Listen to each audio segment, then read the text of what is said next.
Welcome to Turbo Eminent Channel. The most famous Tyrannosaurus rex skeleton discovered in 1990 is Sue, one of the largest and most complete T-Rex specimens ever found.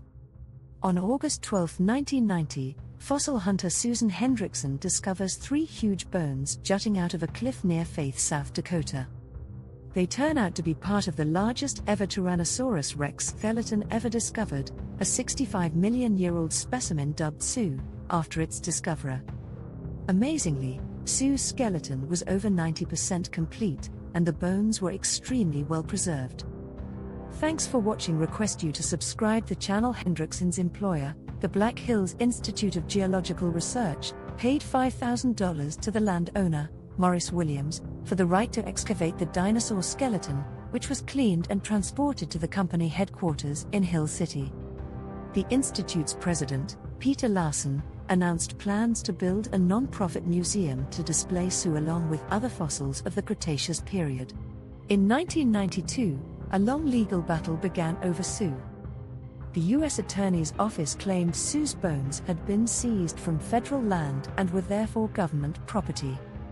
It was eventually found that Williams, a part Native American and member of the Cheyenne River Sioux tribe, had traded his land to the tribe 2 decades earlier to avoid paying property taxes, and thus his sale of excavation rights to Black Hills had been invalid. In October 1997, Chicago's Field Museum purchased Sue at public auction at Sotheby's in New York City for $8.36 million, financed in part by the McDonald's and Disney corporations. The tremendous T-Rex skeleton, 13 feet high at the hips and 42 feet long from head to toe, with a 2,000-pound skull and 58 teeth, is displayed in a special exhibition space. Sue's extraordinarily well-preserved bones have allowed scientists to determine many things about the life of T-Rex. They have determined that the carnivorous dinosaur had an incredible sense of smell, as the olfactory bulbs were each bigger than the cerebrum, the thinking part of the brain. In addition, Sue was the first T-Rex skeleton to be discovered with a wishbone, a crucial discovery that provided support for scientists' theory that birds are a type of living dinosaur. On August 12, 1990, fossil hunter Sue Hendrickson was exploring the remote Badlands near Faith, South Dakota, with a small team from the Black Hills Institute of Geological Research. The group had just finished excavating another site when Sue decided to take a short walk along a cliff face.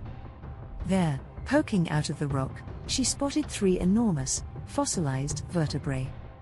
She quickly realized she had stumbled upon something extraordinary, the remains of a giant Tyrannosaurus rex. Over the next several days, the team carefully excavated the site, revealing one of the most complete T-Rex skeletons ever found, later nicknamed Sue in honor of its discoverer. Sue's skeleton was about 90% complete, an astonishing level of preservation for a dinosaur that lived roughly 67 million years ago. Measuring over 40 feet long and weighing an estimated 9 tons in life, Sue was a formidable predator and an invaluable scientific find. However, what should have been a straightforward scientific triumph soon turned into a bitter legal battle. The land where Sue was found was on property technically owned by Morris Williams, a member of the Cheyenne River Sioux tribe.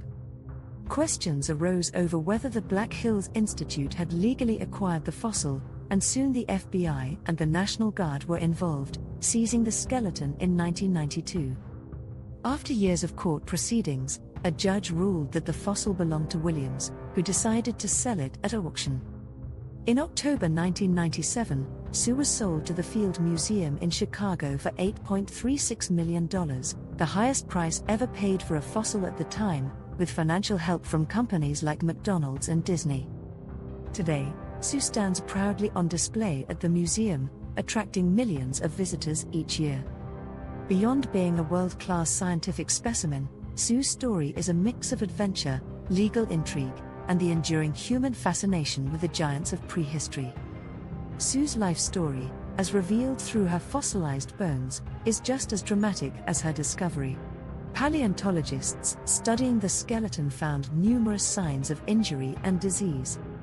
Her ribs showed evidence of broken bones that had healed, suggesting she survived brutal battles, possibly with other T-Rexes or while hunting large prey.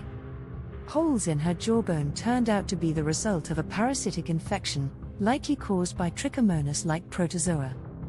This disease may have made it difficult for her to eat, and some scientists speculate that it could have contributed to her death.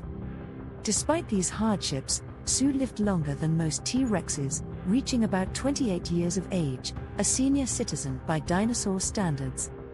The preparation of Sue's skeleton was itself a massive undertaking.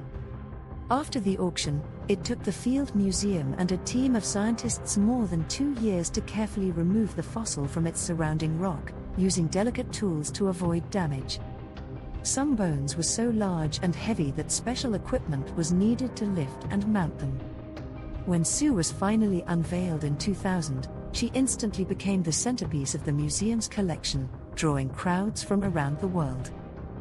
Visitors were struck not only by her size and completeness but also by the fine details preserved in her bones, which offered a rare glimpse into the life of a Cretaceous apex predator.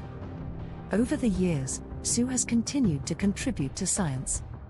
In 2018, the Field Museum gave Sue a new home in a larger, more dynamic exhibit, positioning her alongside an immersive recreation of her prehistoric environment. Her arms were repositioned for accuracy, and missing bones were reconstructed using 3D models based on other specimens. Today, Sue is more than just a fossil, she's a symbol of scientific curiosity, a reminder of Earth's deep history, and a testament to how one chance discovery on a summer day in 1990 changed the way we see the most famous predator that ever lived. Even after the sale, the case left a lasting mark on fossil hunting. Stricter laws and clearer guidelines for excavation on federal and tribal lands followed, aiming to prevent similar disputes. When she was finally unveiled in Chicago in May 2000, more than 10,000 visitors came on opening day alone. To this day, she remains not just a scientific specimen but also a cultural icon, the dinosaur with a name, a face, a backstory, and the distinction of being at the center of one of the most famous fossil feuds in history.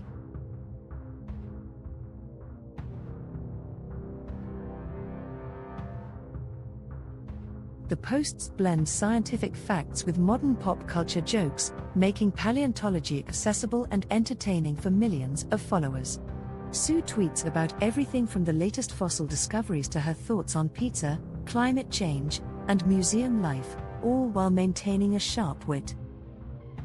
This quirky online persona has helped her reach audiences far beyond the museum's walls, inspiring kids and adults alike to learn more about dinosaurs.